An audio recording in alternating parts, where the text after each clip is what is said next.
Hola a todos y a todas y bienvenidos a un nuevo episodio en mi canal. En el día de hoy vamos a hablar sobre el corazón de la acción humanitaria y del mundo de las ONGs, las personas. Y vamos a hablar específicamente sobre las personas a las que las ONGs dirigen sus acciones y son, como hemos hablado en otros casos, las personas más vulnerables frente a una crisis humanitaria. ¿Y por qué es importante esto? Bueno, pues porque al final las crisis humanitarias no afectan de la misma manera a todas las personas. Factores como la pobreza, la edad, el género, la discapacidad y muchos otros factores hacen que algunas personas corran más riesgos que otros frente a un desastre natural o a un conflicto armado, etc. Y es súper importante que las ONGs sean capaces de identificar no solamente las necesidades más inmediatas de estas personas y comunidades afectadas, sino también poder identificar los problemas subyacentes que hacen que dificulten mucho más a estos grupos el poder salir adelante después de una crisis humanitaria. En el episodio de hoy vamos a hablar y esclarecer qué es la vulnerabilidad en una crisis humanitaria, cómo las ONGs las identifican a través de diferentes herramientas y metodologías que utilizan para ello, y así como también vamos a ver cómo la acción humanitaria mezcla la atención de las necesidades junto con poder ayudar a solventar problemas subyacentes que van a hacer que se pueda construir un futuro mucho más resiliente dentro de estas comunidades. Empecemos definiendo qué es la vulnerabilidad, que en términos simples es la susceptibilidad de una persona o grupo de personas a sufrir daños por amenazas externas o a la falta de capacidad para hacerles frente. Algunas amenazas pueden ser de forma física, como un terremoto, un conflicto armado, pueden ser sociales, como la discriminación de género o etnia, o pueden ser económicas, por la falta de empleo o de ingresos. Pero la vulnerabilidad no es algo estático. Esta también va cambiando con el tiempo y según el contexto. Por ejemplo, una persona mayor puede no considerarse vulnerable dentro de su comunidad, donde tiene acceso a servicios básicos, tiene una red de apoyo, y sin embargo, esta misma persona, debido a un conflicto armado, por ejemplo, y verse forzada a desplazarse de su comunidad, se consideraría ya una persona vulnerable. Aquí es donde entra el trabajo de las ONGs, en identificar estas vulnerabilidades para poder diseñar una respuesta adaptada a cada contexto. También podemos ver que hay vulnerabilidades que no son tan visibles a simple vista como por ejemplo podría ser con una persona mayor. Hay otros casos, como por ejemplo en el grupo de LGTBQIA+ en crisis humanitarias, en donde ya de por sí sufren una discriminación, pero a la hora de poder acceder a la ayuda humanitaria pueden tener muchos más problemas que otros grupos de personas. Y aquí también es importante que las ONGs, a la hora de analizar todas las vulnerabilidades, también tengan en cuenta la sensibilidad y el contexto, la sensibilidad cultural y el contexto, para poder adaptar las respuestas, pero también para no perpetuar las desigualdades ya existentes en esta sociedad. Hay algunos grupos vulnerables que se pueden destacar, que son, por ejemplo, las mujeres embarazadas o en periodos de lactancia, los niños y niñas menores de edad, las personas mayores, personas con necesidades especiales o algún tipo de discapacidad y las minorías étnicas. Una vez entendido el concepto de vulnerabilidad, ahora podemos entender mucho mejor cuáles son las diferencias entre vulnerabilidad y necesidad dentro de una crisis humanitaria. En cualquier tipo de crisis, las necesidades inmediatas que primero saltan a la vista son, por ejemplo, el agua potable, el acceso a alimentos, a refugio, a atención médica. Y estas son las necesidades más urgentes de cubrir porque son cuestiones de supervivencia, de vida o muerte. Sin embargo, en estas comunidades o en las personas afectadas por una crisis pueden tener problemas mucho más profundos que dificulten la recuperación de su entorno y de su comunidad y su propia resiliencia. Estos son las vulnerabilidades.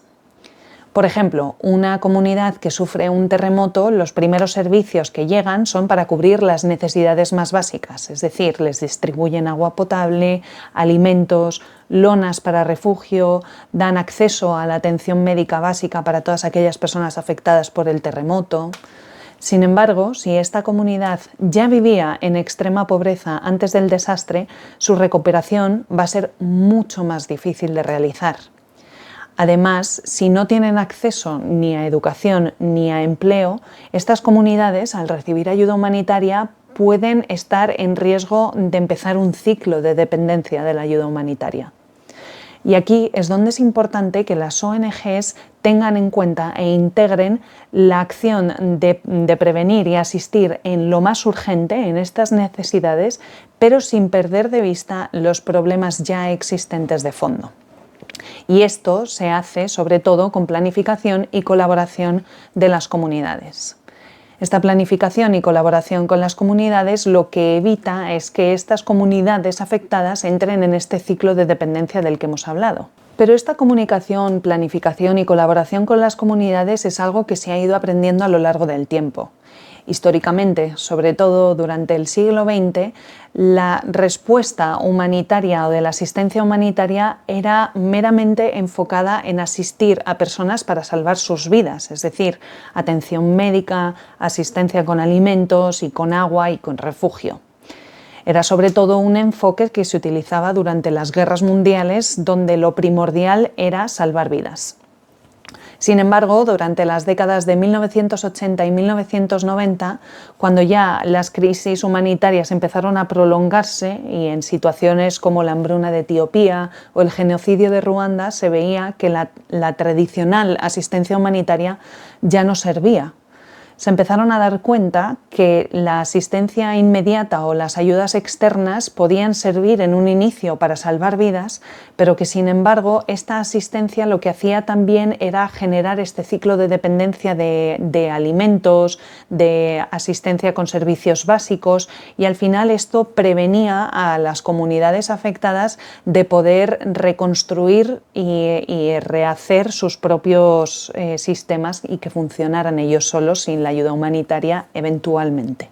A lo largo del desarrollo del sector humanitario y de la respuesta humanitaria de las ONGs e incluso de las estructuras de estas mismas, las ONGs han ido desarrollando herramientas y metodologías que les han ayudado a identificar estas necesidades y vulnerabilidades y también a apoyarse en estas herramientas para poder adaptar y diseñar respuestas que se concreten a cada caso específico de cada comunidad, de cada contexto afectado por diferentes crisis humanitarias. En el capítulo de hoy vamos a destacar sobre todo 3 importantes para poder identificar a estas comunidades vulnerables y poder atenderlas en la mayor brevedad posible. La primera de todas sería el análisis rápido de necesidades. Este análisis rápido de necesidades, de lo que se trata es de, por ejemplo, surge una crisis y la ONG envía un equipo a la zona afectada para poder hablar con las personas que están allí afectadas, para poder ver el impacto del desastre o del conflicto y poder también realizar ciertas encuestas con las comunidades y ver qué es lo que falta, qué necesidades tienen allí. Aparte de también, estas evaluaciones de necesidades sirven para ver qué tipo de capacidades locales tienen instauradas estas comunidades, para ver si realmente hay un sistema ya previo que ya está funcionando dentro de este desastre natural y poder intervenir en colaboración con este sistema, ¿no? Por ejemplo, hay comunidades en las que existe un apoyo vecinal en el que las ONG se pueden apoyar para distribuir la asistencia humanitaria que ellos traigan y hacerlo de una manera mucho más efectiva y sobre todo resiliente. Otra metodología clave es el mapeo de vulnerabilidades, que consiste en identificar qué áreas o qué grupos de personas están mucho más en riesgo. Puede ser un barrio donde viven un montón de personas mayores o una zona propensa a inundaciones.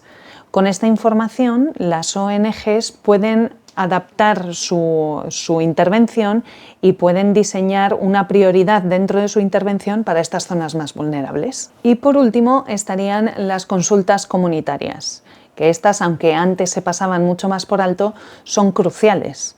El escuchar a las comunidades, hablar con ellas, respetar las perspectivas que tienen sobre el problema, ayudan a adaptar al final a sus necesidades, que son los que mejor saben qué necesidades tienen, adaptar todas estas respuestas humanitarias ya no solamente con un enfoque integral y sostenible a largo plazo, sino eficaz y culturalmente adaptado. Pero para entender mejor cómo las ONGs analizan y responden a las necesidades y vulnerabilidades de estas comunidades, vamos a ver el caso de Sudán del Sur, que es uno de los países que enfrenta una de las crisis humanitarias más complejas del mundo. Pero antes vamos a ponernos un poco en contexto del país y saber cuál es su situación actual. Sudán del Sur es el país más joven del mundo y ha estado en conflicto desde su independencia en 2011. A pesar de haber firmado un acuerdo de paz en 2018, las tensiones y la violencia siguen en muchas zonas del país. A esto, además, se le suman inundaciones devastadoras debido al cambio climático, desplazamientos masivos, una inseguridad alimentaria extrema y una falta de acceso a servicios básicos. En 2023 se estimaba que el 75% de la población de Sudán del Sur estaba en una necesidad severa de asistencia humanitaria. El impacto de esta situación y de este contexto de crisis humanitaria en las personas es abrumador. Millones de sudaneses del sur están desplazados dentro del país y muchos otros han tenido que huir como refugiados a países vecinos como Uganda. Además, las mujeres y niñas sufren un alto riesgo de violencia de género. Los niños y las niñas sufren desnutrición severa, además de falta de acceso alarmante a la educación, y hay una inseguridad alimentaria y falta de recurso muy grave en todo el país. En un escenario tan complejo como el de Sudán del Sur, las ONGs necesitan integrar sus respuestas y para ello utilizan varias herramientas y metodologías para identificar necesidades y vulnerabilidades.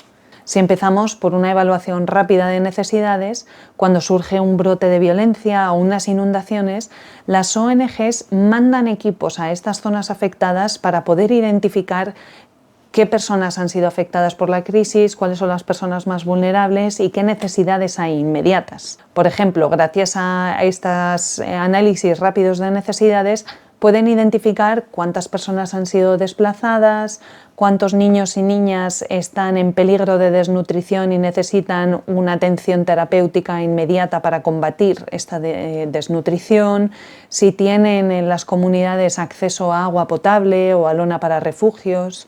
Y de esta manera, gracias a este análisis, las ONGs pueden determinar y priorizar qué ayuda enviar primero. Si kits de higiene, si alimentos, si lonas para refugios, si medicamentos, etc. En cuanto al mapeo de vulnerabilidades, en países como en Sudán del Sur, este mapeo es crucial debido a la diferencia de necesidades dependiendo de las regiones. Hay algunas zonas que son mucho más vulnerables debido a conflictos armados y otras que son mucho más propensas a desastres naturales, como por ejemplo las inundaciones recurrentes. Por ejemplo, en el estado de Jonglei, las comunidades se ven atrapadas entre el conflicto intercomunitario y las inundaciones recurrentes y por lo tanto su nivel de vulnerabilidad es mucho más alto y su riesgo también a inseguridad alimentaria y falta de refugio. En cuanto a las consultas comunitarias, hablar directamente con las comunidades es fundamental. En Sudán del Sur, los líderes comunitarios y las mujeres, por ejemplo, suelen jugar un papel súper importante en identificar las necesidades locales. En una comunidad desplazada, por ejemplo, las mujeres no solamente identificarían cuáles son sus faltas de acceso, por ejemplo, a comida, sino también sabrían identificar los riesgos que estas mismas sufren a la hora de recolectar agua, ya que es cuanto mayor incrementan la probabilidad de ataques hacia ellas. Con toda esta información, las ONGs no solamente entienden cuáles son las necesidades más urgentes de las comunidades, sino que pueden adaptar y diseñar las respuestas de una manera cultural y sensible para poder dar a estas comunidades los servicios adaptados que ellos necesiten. En cuanto al análisis de riesgos y capacidades, además de analizar e identificar las vulnerabilidades, las ONGs también analizan e identifican las capacidades locales. En Sudán del Sur, por ejemplo, se dan muchos casos de redes de familias extensas y también líderes religiosos que son los que al final distribuyen o ayudan a distribuir los recursos existentes en la zona. Por lo tanto, trabajar de manera conjunta las ONGs con estas estructuras lo que hace es que no solamente la ayuda sea mucho más efectiva, sino que además se fortalezca la resiliencia local. Supongamos que una ONG trabaja en una zona afectada por inundaciones donde varias familias han perdido sus hogares, así como también el acceso a alimentos. En respuesta a esto, una ONG podría implementar un programa que esté compuesto por la ayuda inmediata con kits de alimentos, de higiene, con atención médica, etc., combinado con un programa de reducción de vulnerabilidades estructurales, donde podría construir un sistema de apoyo o unos espacios seguros para mujeres y para niñas, donde puedan recibir apoyo psicosocial y atención médica, por ejemplo, así como también un programa de fortalecimiento de capacidades, ayudando a los agricultores con semillas resistentes a inundaciones o con herramientas que les ayuden a rehabilitar sus propias tierras. De esta manera, la ONG no solamente está cubriendo las necesidades inmediatas de estas comunidades, sino que les está ayudando a construir un sistema mucho más resiliente y autónomo del que al final, cuando las ONGs ya no se queden en esta zona, estas comunidades no hayan generado este ciclo de dependencia de ellas. Hoy hemos explorado conceptos clave como qué es ser vulnerable, de qué manera las ONGs identifican y responden a las necesidades inmediatas y a las vulnerabilidades, y también hemos entendido que se necesita un equilibrio entre la respuesta inmediata y una solución a largo plazo. Pero si hay algo con lo que quiero que te quedes de este episodio es el concepto clave de coordinación y comunicación. En una respuesta humanitaria es imposible hacerlo de manera aislada. Se necesita la coordinación, la colaboración y la comunicación entre las ONGs, las autoridades locales, las comunidades e incluso los propios individuos, que son los primeros que están allí dando una respuesta la mayoría de las veces. Tampoco quiero que te olvides que las comunidades locales son no solamente beneficiarias de la asistencia humanitaria, sino que también son actores clave con conocimientos, capacidades y soluciones propias. Cuando entendemos que hay que adaptar una respuesta al contexto, hay que respetar la cultura y hay que atender a las sensibilidades y a las estructuras sociales del entorno, podemos hacer una respuesta mucho más adaptada, eficaz y sostenible en el tiempo. Al final hemos visto cómo las ONGs utilizan una variedad de herramientas y metodologías que les ayudan a adaptar la respuesta a estas crisis humanitarias y a identificar a las personas que más necesitan la ayuda. Son herramientas y metodologías, como hemos visto, como la evaluación rápida de necesidades, las consultas comunitarias, también hemos visto el mapeo de necesidades, y también hay otras como un análisis DAFO o un árbol de problemas y soluciones y un sinfín de etcéteras. Todas estas herramientas son clave y son parte de un rompecabezas entero que utilizan las ONGs para adaptar y hacer una respuesta muchísimo más completa y también culturalmente sensibilizada, de manera que sea sostenible en el tiempo y que atienda las necesidades específicas de cada comunidad en cada crisis humanitaria. Si te ha gustado este episodio, no dudes en compartirlo, en darle me gusta y en mandárselo a quien creas que le pueda interesar. Ha sido un placer tenerte conmigo en este episodio y nos vemos en el próximo. Un saludo. Adiós.